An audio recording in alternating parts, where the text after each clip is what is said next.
Only 30 second. এই কেকটা হতে সময় লাগে মাত্র 30 সেকেন্ড। হ্যাঁ, একদমই আমি সত্যি কথা বলছি। এই কেকটা হতে আসলেই 30 সেকেন্ড সময় লাগে এবং কেকটা এত সফট আর এত ফ্লাফি মজা হয় যে বলার মতোই না। বাচ্চা বড় সবাই খুব পছন্দ করে এটা নাস্তা বা টিফিন হিসেবে। তো চলুন দেখে নিই এটা রেসিপিটা। আর এই কেকগুলো বানাতে আজকে আমি মাত্র 2টো ডিম ইউজ করব। প্রথমেই আপনি মুরগির 2টা ডিম নিয়ে নেবেন। তারপর এই যে সেমভাবে ডিমটাকে একটা পাত্রে রেখে এর মধ্যে আমি 6 থেকে 7 চামচ, চা চামচ চিনি দিয়ে দিলাম আর দিয়ে দিলাম হচ্ছে দুধ পরিমাণ মতো। তারপর একটু এসেন্স দিলাম, ভ্যানিলা এসেন্স আমি এখানে ইউজ করেছি আর দিলাম বেকিং পাউডার, একদম আধা চামচেরও অনেক কম। তো হচ্ছে তারপর আমি এটাকে ভালো মতো করে ফেটবো, যাতে যেহেতু আমি এখানে কোনো বিটার ইউজ করছি না, এক বিটার বা হ্যান্ড বিটার, সো আমি কাঁটা চামচ এটাকে ভালো মতো করে একটু বিট করে নিলাম। তারপর আমি এর মধ্যে তেল দিয়ে দিলাম 1 টেবিল চামচের থেকে একটু বেশি। তারপর দিয়ে দিলাম আধা কাপ থেকে একটু বেশি বা আধা কাপ পরিমাণ আটা।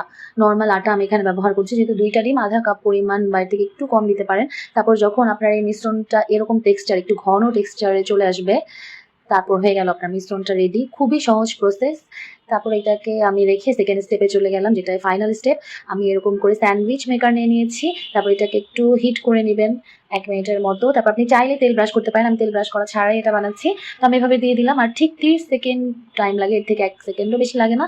এই যে দেখেন, তাও একটু বেশিই হয়ে গেছে 30 সেকেন্ডের মধ্যে। তো এইভাবেই এত সফট হয় এটা এবং আপনি হঠাৎ করে মেহমান আসলে খুব চট জলদি এটা বানিয়ে ফেলতে পারবেন।